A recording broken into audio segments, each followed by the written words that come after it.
And people, they walk up and say, you look good, and all that stuff, you know. Well, one lady came up and says, Red Skelton, the first time I've ever seen you live.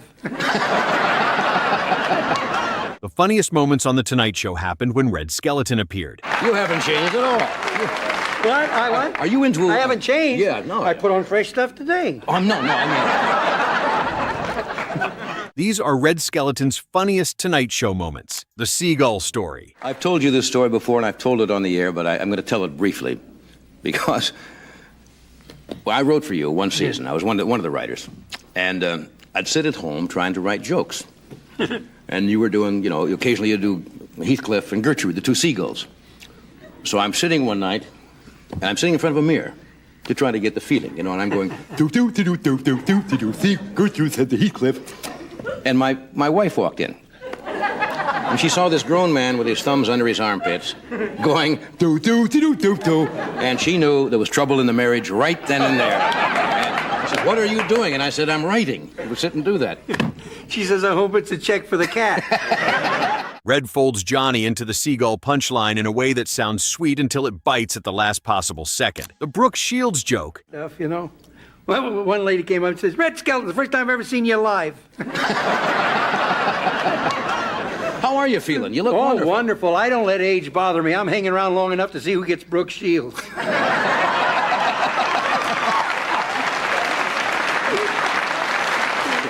You know how I start the day off? Yeah. I open my eyes, and if I don't see candles and smell flowers, I get up.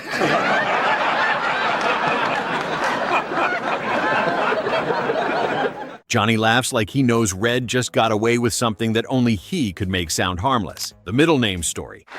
Could you hear him? Oh, yeah. We're talking with Richard Skelton. That's my maiden name. Yeah. When's the first time they called you Red? Well, that's my middle name. Yeah. The teacher one day says, what is your middle name? I says, Red. She says, no, that's a nickname. I said, no, it's Red. She says, no, that's a nickname. Go home and find out what your middle name is. So I went home and I said to my mother, what's my middle name? She says, I'll hit you in the mouth. Well, the teacher says, well, my name's not Red. She says, well, that's your name. So I went back to school and said, what's your name? I said, it's Red, my middle name. She says, no.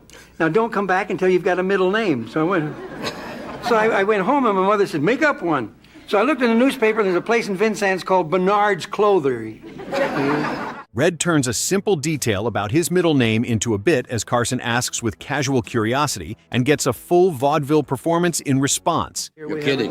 Yeah, So you put up a phony name and they had it. Yeah, they have it there. But Red is my middle name. Yeah. I was Vincennes, Indiana, right? Yeah, it's my home. What's the very first show you ever played that you remember, being on a stage in front of an audience? With doing a show myself? Yeah, or anything. With a medicine show.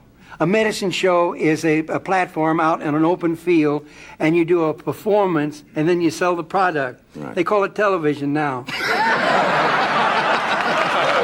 Red tells Carson about his Uncle Tom. Chautauquas, I played a Chautauqua. Yeah. I was with an Uncle Tom's Cabin show. You know what Uncle Tom's Cabin show is? It's Uncle Tom, this is the play. I played every part but Mrs. Sinclair. I played Eliza crossing the ice, and I was just a little kid, but I'm all blacked up, you know. Right. And I had to put a half a pound of liver in my pocket so the dogs would follow me across the stage. So I was anemic, you know. And then I played Little Eva, and that's when I got fired.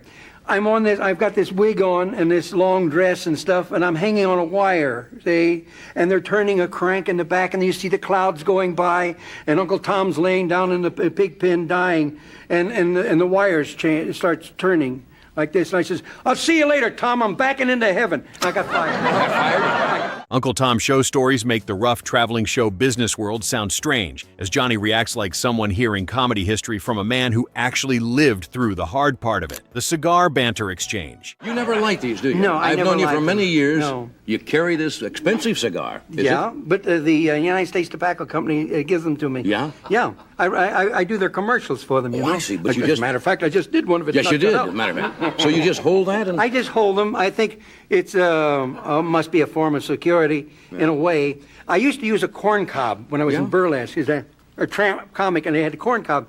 Then I used a rubber cigar. And when I was in burlesque, Matty Ellison, the straight man, says, why don't you learn to do all those things you're doing with that cigar with a real one? So I did. Red turns the cigar into both a prop and a reason to drift into jokes as he and Carson fall into that relaxed rhythm where neither man has to force anything at all. And after that show was over, the matinee show, the first show, we used to do 2 shows a day, one in the afternoon, one at night. Guy came backstage and says, "Have you ever thought about going into vaudeville?" I said, "Who hasn't?" He says, "Well, the guy in my act is leaving in 2 weeks. I'd like to see." So I've always connected this with money, you know. Security. Yeah, security. I was only getting $50 a week when I was in burlesque, you know. You want to know something? They could have paid me $1,000 a week because they weren't even giving me my 50. How Carson first met Red Skelton. Anyway, let me tell you how I first met Red Skelton. I may have told this story on the air before, but when I first came to California in 1950, I was doing a show at KNXT, the local CBS channel on Vine Street. It was right across then from the Hollywood Ranch Market. And I had a 5-minute television show in the morning. It went from 8:55 to 9 o'clock. Well, if you take the half-hour station identification time, it really comes down to 4.5 minutes, right? It was sponsored by a coffee from the Midwest called Butternut Coffee. So by the time you take out the commercial, I had 3.5 minutes of show. Right. This Tonight Show story about first meeting Red has real admiration, but still lets the bizarre details breathe like a comedy routine as Red becomes almost mythical in the telling. And all I had a little 2-flat, and I had a little a door on 2 sawhorses. That was my desk. Very little money. So I would come in and do some jokes and what was going on in the paper. And one morning, just for the fun of it, I had the stage manager just run in front of the camera. You couldn't even see who it was. I says, "Hi, Red." I said, "That was today's guest, Red Skelton." And we don't have any more time to talk with him because of the limits of our show. Old age jokes. I open my eyes, and if I don't see candles and smell flowers, I get up. Then I thumb my way through Playboy to get my heart started. Are you into any of this running and stuff? No, the only exercise I get is acting as pallbearer for my friends who exercise a lot. You haven't changed at all. Yeah, no. I put on fresh stuff today. No. Red's old age material gets Johnny giggling through the most basic truth in comedy as a man jokes about time catching up with him while delivering the lines with zero bitterness. Gertrude and Heathcliff take control of the show.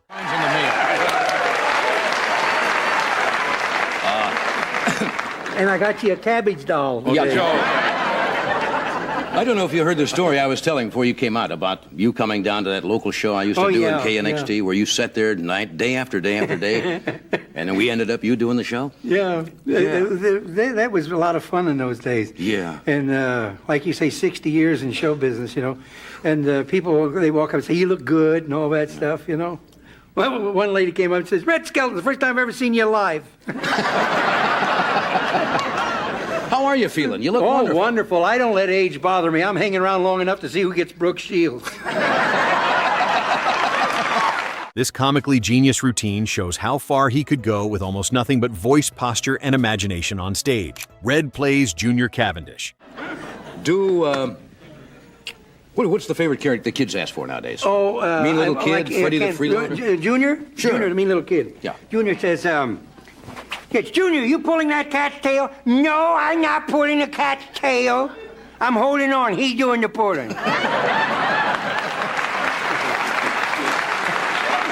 Red brings Junior Cavendish to Carson's stage and gives the interview a burst of pure character comedy as Junior is loud, bratty, and childish in a way that lets Red turn into a completely different performer within seconds. Clem Cadiddlehopper visits The Tonight Show. How's Clem. Clem. They like Clem Cadiddlehopper because Well, sir, since I saw you last, I got married. I had a military wedding. There were guns there, let's put it that way. I met my wife through her brother. He says to me, "Would you like to meet one of my sisters?" I said, "You got sisters?" He says, "I got 2. One's name's Lassie and the other's Hortense." I said, "Lassie's a dog." He says, "Wait till you see Hortense."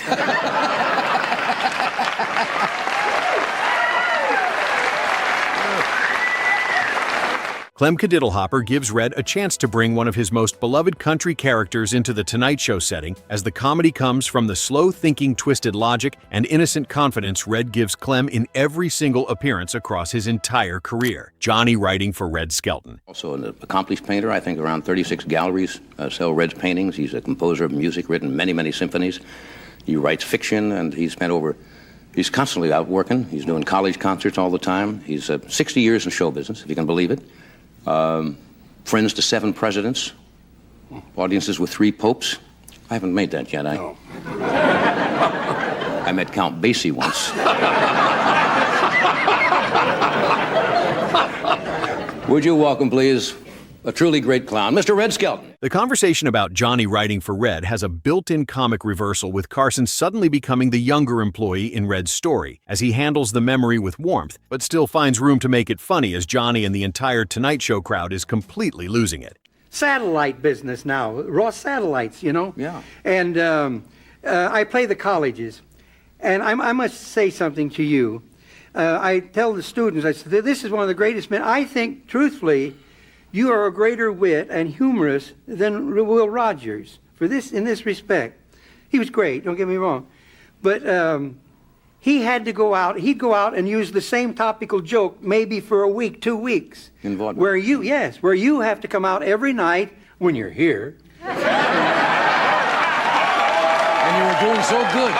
Johnny looks amused and slightly exposed, as if his own origin story has been brought out in front of a live audience without his advanced preparation or consent. The segment has a different flavor from a normal celebrity chat, since they are talking about a real shared working history rather than a movie or a television project requiring promotion. So the best you're going to get from them is intellectual nods. See? Oh, that's nice of you to say. No, that's true. And you're a great inspiration for the students. Oh, thank you. They figure if you could make it, so can they.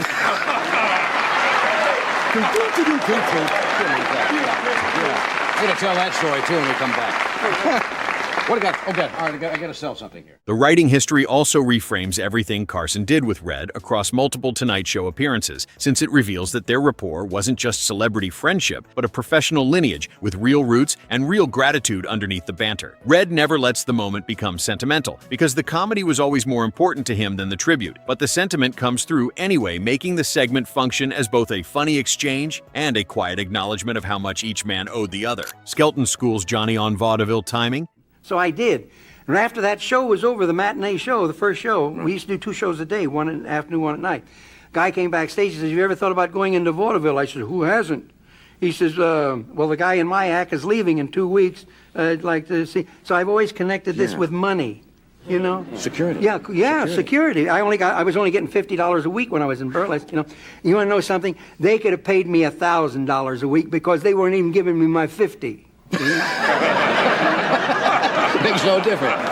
Red talking vaudeville with Johnny feels like watching one comedy era explain itself to another, as the humor comes from how casual Red is, while describing timing that took a lifetime to master and perfect in front of real audiences who paid real money and didn't feel obligated to laugh. And people, they walk up and say, "You look good," and all that stuff, you know.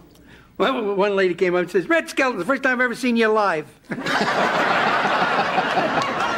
How are you feeling? You look wonderful. Oh, wonderful. I don't let age bother me. I'm hanging around long enough to see who gets Brooke Shields.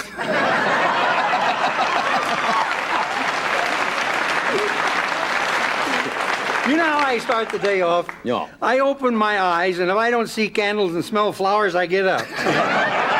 Johnny listens like a student who already knows the lesson is valuable, but still enjoys watching Red act out what he's describing, since the description and the demonstration happen in the same breath without any separation. Red makes old stage techniques sound simple, then proves in the same breath that it isn't simple at all by immediately doing something with his pause or his expression that no amount of instruction could fully teach to someone who hadn't stood on those stages themselves. His subtle shifts in posture and the tiny changes in his eyes become part of the lesson itself, showing that vaudeville timing wasn't just about when to say the joke, but about every millisecond of the physical behavior surrounding it before and after. Carson's laughter gives the audience permission to enjoy the craft instead of just observing it academically, keeping the segment loose and funny while still carrying real substance underneath every story Red tells. Red's pauses during the demonstration are especially effective, since they show the actual technique in operation while he describes it, which is either a happy accident or the most sophisticated comedy teaching method ever deployed on a talk show couch without anyone calling it that. The Vaudeville Era. Red came from produced performers who had to survive audiences that weren't guaranteed to be sympathetic, which gave the comedy a discipline that television training simply couldn't replicate in the same way, since television audiences were captive and polite by default. Carson understood this, which is why his attention during the vaudeville conversation is noticeably different from his normal host mode, showing genuine respect for a kind of performance education he never received firsthand the way Red had received it across years of hard touring. Red's willingness to share share the mechanics rather than protecting them as professional secrets tells you something important about how he understood comedy, which was as a tradition to be passed forward rather than a competitive advantage to be hoarded until it died with the generation that mastered it. The segment works as a closing entry for this list since it captures Red Skelton at his most purely himself, which is a performer who loved the craft enough to demonstrate it simply and honestly on television without vanity, at an age when most performers would have stopped being honest about anything. Johnny's final reaction to the vaudeville conversation shows something close to genuine reverence, which is the rarest expression he ever gave a guest,